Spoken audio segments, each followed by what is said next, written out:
Salut les amis, bienvenue sur Vince Nature. Aujourd'hui on va voir le troisième itinéraire pommes de terre. Alors semi-enterrées. Alors on les enterre un tout petit peu pour qu'elles ne verdissent pas et on les paille par-dessus. Voilà la méthode, on a fait des rangées. Alors là, pour le coup, on a passé un petit coup un rang de charrue, plus après on a repassé un coup de motoculteur sur les mottes parce que la terre est vraiment ici, ça fait des grosses mottes. Après, à s'adapter avec le matériel qu'on a, quoi. Donc l'essentiel, c'est qu'on puisse planter une pomme de terre. Nous, on aime bien la canne à planter, mais on pourrait le faire à la main.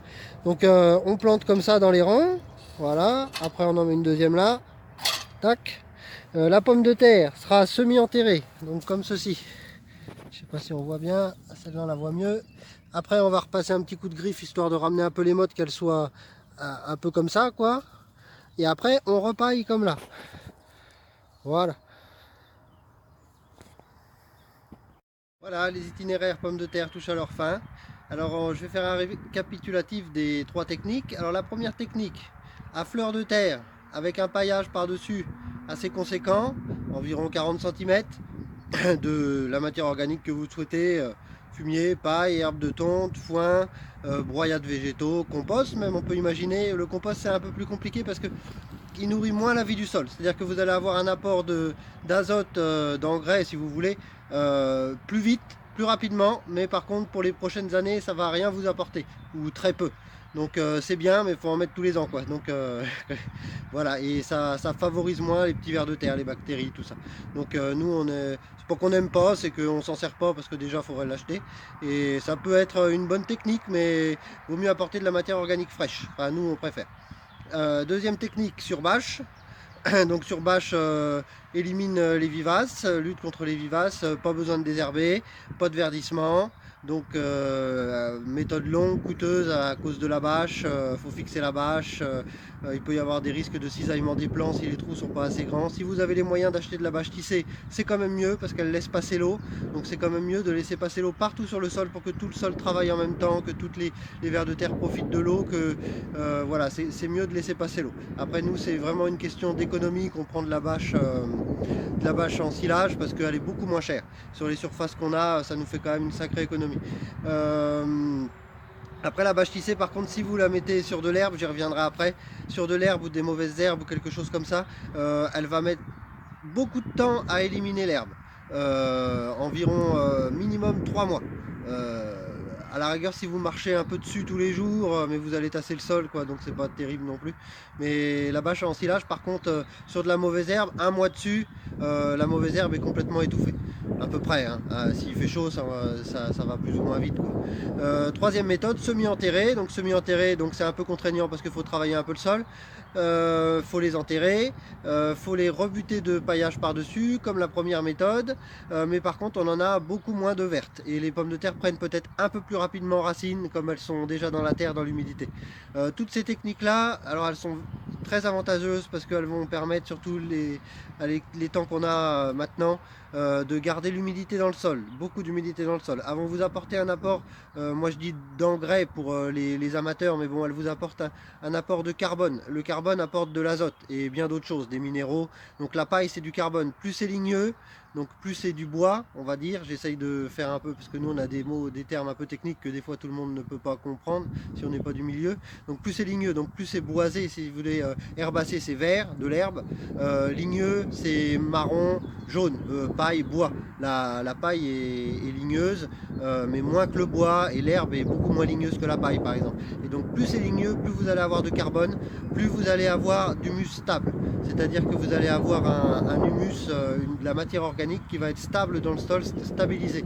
C'est-à-dire que par contre elle va mettre longtemps à se diffuser en azote. Donc vous allez avoir les bénéfices beaucoup plus tard, mais par contre vous allez avoir beaucoup plus de vie du sol et comment dire, et un humus qui va être beaucoup plus durable dans le temps et beaucoup plus stable. C'est-à-dire que vous allez moins avoir des pics, les plantes poussent d'un seul coup et puis après plus rien. Donc voilà, donc plus c'est ligneux, le broyat de végétaux par exemple, moi je l'utilise pas, mais on recommande pour des sols qui sont pas morts, qui sont pas depuis 20 ans en labour, on recommande de faire des essais 6 mois avant. Et sur des sols morts, ça peut aller jusqu'à 3 à 5 ans. Donc voilà, donc après, plus vous avez des sols abîmés, mieux vous commencez avec des matières herbacées.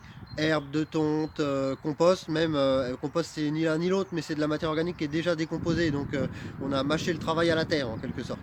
Donc voilà, j'essaierai de faire une petite vidéo sur le cycle du carbone, c'est un peu compliqué avec des mots simples, mais il faudrait que je prépare un peu mon sujet, voilà, pour que tout le monde comprenne bien et pas m'en mêler les pinceaux. Donc j'essaierai de faire ça. Donc en gros, si vous voulez, le carbone apporte de l'azote. C'est ça qu'il faut retenir. La terre mange du carbone et la plante prend de l'azote. Voilà, c'est ce qu'il faut retenir. Donc plus il y a de carbone, plus il y a d'azote. Et plus le carbone est stable, plus il dure dans le temps. Et donc après, l'humus, ça vous apporte aussi une rétention d'eau, c'est-à-dire que plus il y a d'humus dans le sol, plus vous allez garder de l'eau longtemps. Plus quand il va pleuvoir, votre sol va garder l'eau très longtemps. Et l'humus, ça colle. Donc on va dire, je vais utiliser un mot grossier, mais la merde colle. Quand vous allez dans une stabule à vache ou dans un box à chevaux, vous en avez plein les bottes. Donc quand ça colle aussi les bonnes matières. Ça colle les minéraux, ça colle toute l'azote qu'il peut y avoir par exemple dans l'eau, parce que ce qu'on oublie, c'est que dans l'oxygène, il y a 70% d'azote. Donc quand il pleut, on dit souvent, le jardinier dit quand il pleut ça pousse mieux. Moi je pense que c'est parce que l'eau de pluie fixe l'azote du ciel, et tout simplement, et quand elle descend, ça vous apporte de l'engrais à votre jardin, comme si vous aviez mis de l'azote naturel dans un pulvérisateur, quoi. Donc c'est pour ça que souvent on dit que quand il y a une porcherie à côté, ça fait comment qu'on dire, je me rappelle plus du nom, hein, les fientes de porc ou de poulet dégagent un gaz, ça me revient pas, tant pis, et quand bon, qui s'accumule dans les airs, et quand il pleut, tout redescend. Donc à côté des porcheries et des gros poulaillers, enfin gros poulaillers industriels, normalement c'est censé mieux pousser, et puis c'est prouvé scientifiquement et statistiquement. Donc voilà, donc je me perds un peu. Donc on aurait pu imaginer aussi deux autres itinéraires que nous on a déjà testé, qui marchent très bien. Si vous avez une prairie à peu près plate, parce que je vais faire une petite parenthèse, nous on renie pas complètement le travail du sol. Il peut être utile dans certaines, on n'est pas non plus des ayatollahs du dire faut surtout pas labourer, tout ça, on essaye de modérer. Faut s'adapter en fait, faut surfer sur la culture, faut s'adapter au terrain. Si vous avez un terrain par exemple plein de racines, plein de même si non, les racines c'est pas vraiment dangereux, mais si vous avez un terrain complètement ruiné, des fois on est obligé de passer un petit coup de charrue. Voilà, c'est comme ça. Et ça peut être utile, le labour peut être utile, le cultivateur peut être utile, le travail du sol n'est pas complètement à renier. Donc si vous avez une prairie, pardon, vous pouvez imaginer mettre une grosse matière organique plutôt tassante, genre compost, fumier de cheval. La paille, c'est un peu, il faut que ça soit de la paille fine, que ça tasse bien pour occulter l'herbe. Ou sinon une bâche, la même méthode qu'on a fait là, directement sur une prairie. Vous passez un coup de tondeuse avant ou pas du tout, vous couchez l'herbe et vous plantez les pommes de terre directement comme on a vu sur l'herbe. Alors moi au début j'y croyais pas du tout quand j'ai vu ces techniques là, et on l'a essayé, ça marche très bien du feu de Dieu, même mieux que sur un labour avec de la terre travaillée sur 50 cm. Donc des fois on se demande pourquoi qu'on perd du temps. On pourrait imaginer cette culture-là, et après on peut imaginer aussi de la pomme de terre perpétuelle. C'est-à-dire que vous plantez des pommes de terre avec ces techniques, vous les récoltez. Nous on fait pas parce qu'on a plusieurs variétés, donc après ça met le bazar dans nos variétés. Mais on fera peut-être à la suite si on a une variété préférentielle, comme là on vend beaucoup plus de Charlotte, donc on le fera peut-être sur un carré. Et donc vous plantez vos pommes de terre, et quand vous les récoltez, toutes celles qui sont un peu vertes, abîmées, un peu mangées par les mulots, quelque chose comme ça, ou un peu douteuses, vous les remettez dans la terre. Pas dans la terre ou dans la matière organique que vous avez apportée. Et après, au mois de février, vous rapportez 40 cm, une bonne couche de paille, fumier, ce que vous voulez. Et en fait, ça vous fera des pommes de terre sans jamais acheter de plants. Alors c'est pas très sympa pour les marchands de plants, mais bon, ça peut être une bonne astuce, une bonne technique pour pas racheter de plants. Et puis par contre vous aurez un fouillis de pommes de terre, quoi. C'est un peu compliqué à récolter, pour nous aussi c'est un peu compliqué. Mais bon, c'est une bonne méthode. Après je voulais revenir sur le labour. Euh, Quand vous occultez un sol qui est déjà, enfin, une prairie qui est déjà existante, où vous pouvez planter un engrais vert, ce qu'on appelle un engrais vert, un couvert. Je vais vous expliquer le but. Pour moi, les racines du sol stabilisent le sol. C'est-à-dire que si vous apportez trop d'azote, vous allez avoir des plantes qui vont avoir des feuilles de 2 mètres, mais qui vont vous donner aucun fruit, par exemple, des choses comme ça. Des pommes de terre vraiment toutes biscornues. Vous allez avoir des pics d'activité biologique vraiment, vraiment bizarres, quoi. Donc d'un seul coup ça va pousser, d'un seul coup ça va plus pousser. Donc pour moi, c'est pas scientifique du tout, c'est pas prouvé, c'est une observation que j'ai pu remarquer. Pour moi, le couvert, les mauvaises herbes, le couvert que vous apportez, il puise l'azote qu'il y a en trop et tout ça. C'est une hypothèse que je fais. Il fait un peu son réglage du sol, parce que c'est son rôle. L'herbe c'est un pansement. L'herbe c'est fait pour réparer le sol. Donc il fait ça, et quand vous le réapportez, vous avez quelque chose de beaucoup plus stable, qui pousse beaucoup mieux, et qui s'est réglé, quoi, on va dire, entre guillemets. Je peux pas du tout l'expliquer, c'est une observation que j'ai faite avec diverses expériences. Et donc voilà. Donc après, je vais revenir un petit peu sur le labour. Le labour, si vous labourez, bon, ça peut être une technique, hein, ça peut avoir plusieurs utilités. Réchauffer le sol, le but premier pour moi de travailler le sol, c'est de le réchauffer. C'est-à-dire que quand vous réchauffez le sol, vous ouvrez le sol, vous enlevez l'humidité de dedans et vous faites circuler l'air, donc vous réchauffez votre sol. Donc pour certaines plantes comme les carottes, les haricots, ça peut être très utile, surtout dans des régions froides. Vous faites rentrer l'eau, mais ça je reviendrai dessus, mais ça va pas. Euh, donc pour moi, quand vous ne travaillez pas le sol, surtout sur un couvert ou de l'herbe, une prairie, il va y avoir la partie aérienne, tout le monde ne voit que ça. Mais ça va vous faire un apport d'engrais, d'azote, par la matière organique apportée de l'herbe, par exemple la matière verte. Mais vous avez toute une partie en dessous, tout ce qui est racines. Donc il y a des racines pivots, des racines fasciculées, c'est des racines qui s'étendent. Donc tout ça, ça va vous, en pourrissant, ça va vous faire déjà de l'engrais et ça va vous faire des trous. Donc ça, c'est les bons trous, parce que les trous de la charrue et les trous du cultivateur, c'est pas du tout les bons trous. Ça va se retasser tout de suite aux premières pluies. Donc ça, c'est pile poil la bonne capillarité pour faire rentrer l'eau comme il faut et pour la garder tout l'été.